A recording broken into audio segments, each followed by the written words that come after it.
The new period piece drama Bridgerton hits Netflix on Christmas Day, so let's talk about it.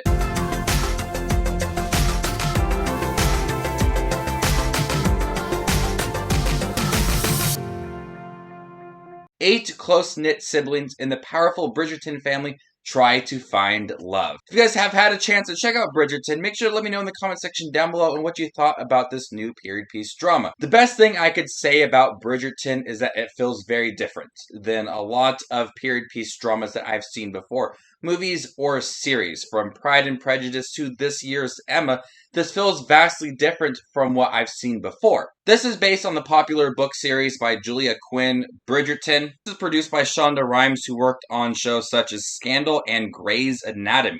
This has a very diverse cast going for it. That's why I think it feels very different from what I've seen before. When we have films and series that take place in the early 1800s, there isn't many people of color within that series or movie, and that isn't even an issue with Bridgerton, and race is not even really discussed, maybe only a couple of times here and there. So it feels vastly different from what we've seen before, but the tone and the style of the series feels very similar to those shows, but it allows for a whole diverse cast to come in here and tell a really fun story. The show chronicles Daphne, the eldest daughter of the Bridgerton family, who's thrust into marriage in the summer of 1813.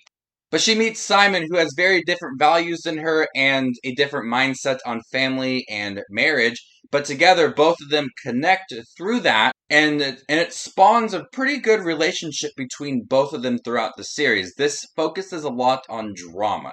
We have Julie Andrews, who narrates the series, and she discusses a lot that there's drama amongst these 8 close-knit siblings and them trying to find love along the way. The whole 8-episode series is filled with so much drama. They're trying to get the little pieces of drama so they can kind of get involved with everything. And Daphne and Simon don't want to be in the middle of that. So they're trying to hide their relationship, and it really blossoms throughout the 8 episodes. They're vastly different characters when we are introduced to them in the beginning of the series. Simon is much more aware of things, and he tries to teach Daphne about certain things about herself. And it kind of takes them in a route where you would expect for these characters to go with their relationship. We do get a lot of time with them together and watching them go from really not understanding each other in the beginning to where they really appreciate each other at the end of the series.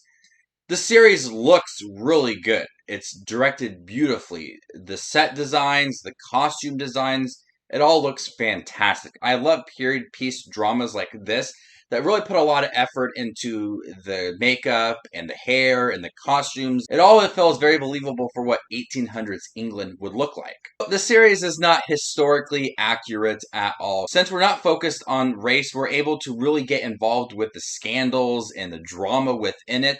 The series goes as far as having classical music, but it's maybe Maroon 5 or Ariana Grande. So historians will probably look at the series and kind of be baffled by the fact that their music choice is current and they have such a diverse cast. But I really liked the choice to have some of the more modern elements of it play into this series. Bridgerton is going to be a series that is binge-worthy to a lot of people. I just sat down and watched all 8 episodes right away. It is a lengthy series. There's a couple episodes that are over an hour long, so it does take some time to get through. But it is a binge-worthy series with a lot of scandals, a lot of drama, and the actor and actress that do play them have really great chemistry, and it really makes their relationship very believable, and the development for them is very strong too. And the female characters in here are very strong. That was a focus of this series. And Shonda Rhimes producing this, offering a look at 1813 and having it to be very strong for these characters, and having them make their own choices and stand up for them. I thought that was a great choice for some of these characters.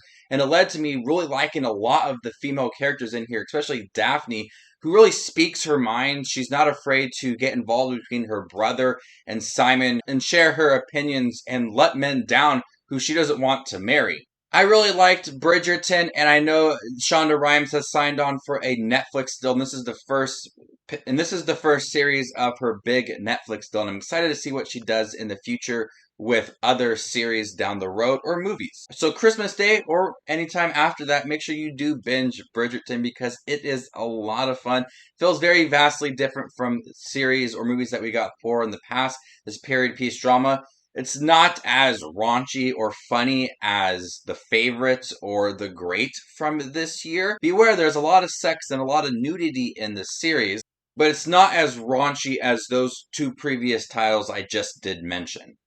I'm going to go ahead and give Bridgerton an A-.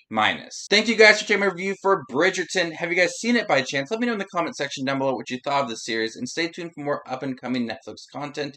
You guys are the best as always. My name is Just Watches Movies, and you guys stay classy, YouTube.